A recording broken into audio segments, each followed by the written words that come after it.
ওয়া কুন্না নাখুদু মাআল খায়িতিন।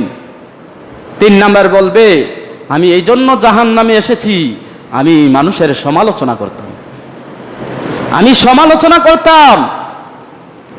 আমি মানুষের দোকানে, বাজারে, হাটে ঘাটে, রাস্তাঘাটে বসে বসে মানুষের সমালোচনা করতাম। এই জন্য আজকে আমাকে জাহান্নামে দেওয়া হয়েছে। তাহলে বোঝা গেল সমালোচনা করলে কোথায় যেতে হবে? এটা ক্লাস।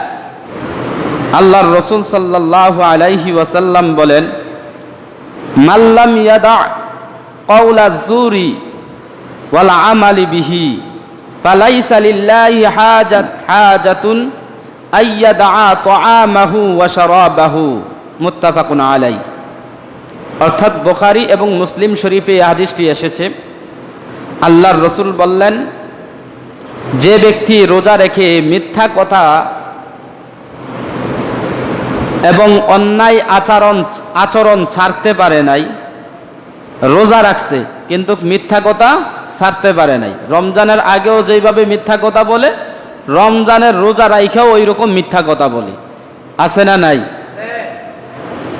তো আল্লাহর রাসূল বলেন, মাল্লাম ইয়াদা কাওলা যুরি, যে ব্যক্তি রোজা রেখে মিথ্যা ছাড়তে পারে নাই, অন্যায় আচরণও ছাড়তে পারে নাই, ওয়াল আমালা বিহি, সে অন্যায় আচরণও ছাড়তে পারে নাই, আল্লাহর রাসূল বলেন, ফালাইসা লিল্লাহি হাজাতুন আইয়াদা তাআমাহু ওয়া শারাবাহু।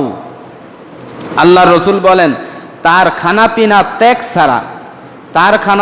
ত্যাগ ছাড়া রোজা রাখার আল্লাহর কোনো সন্তুষ্ট নাই। অর্থাৎ যে ব্যক্তি রোজা রাখলো, মিথ্যা ছাড়তে পারে নাই, অন্যায় আচরণও ছাড়তে পারে নাই, তার উপবাস থাকা ছাড়া কোনো আর ফায়দা নাই। রোজা রাখার কি নাই? কোনো লাভ নাই। এই রোজাতে আল্লাহ সন্তুষ্ট হবেন না। কে সন্তুষ্ট হবে না?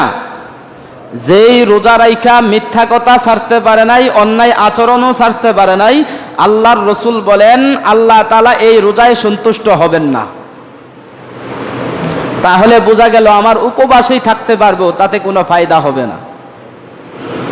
আল্লাহর রাসূল সাল্লাল্লাহু আলাইহি ওয়াসাল্লাম বলেছেন, আল্লাহ তাআলা বলেন আরেকজনে যাবে জান্নাতে। তো একজন জান্নাতি ব্যক্তিটা তার বন্ধু জাহান্নামীকে দেখে বলবে, মা সালাকাকুম ফি সাকার, তুমি কেন জাহান্নামে গেছো?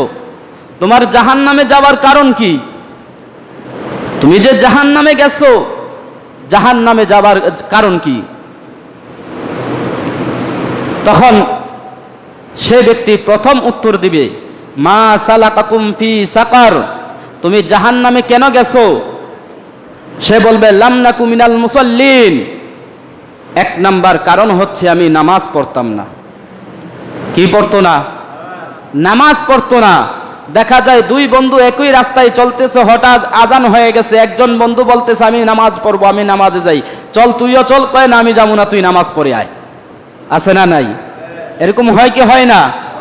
2 জন মানুষ একই পথে চলে, একই বিছানায় ঘুমায়, একই প্লেটে খানা খায়, একই সাথে চলাফেরা করে, দেখা গেছে একজনে আজান দিলে মসজিদে আসে, আরেকজনে আজান দিলে মসজিদ থেকে দূরে সরে যায়। তো ওই জান্নাতি ব্যক্তিটা জাহান্নামীকে জিজ্ঞেস করবে, বন্ধু তুমি কেন জাহান্নামে গেছো? তখন বলবে, লাম নাকু মিনাল মুসাল্লিন, আমি নামাজ পড়তাম না, আমি নামাজি ছিলাম না, আমাকে নামাজের জন্য বলা হতো কিন্তু আমি মসজিদে যাইতাম না। 2 নম্বরে বলবে, ওয়ানুতইমুল মিসকিন, আমি দরিদ্রদেরকে খাবার দিতাম না।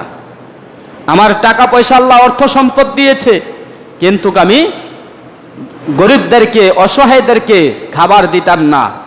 3 নম্বর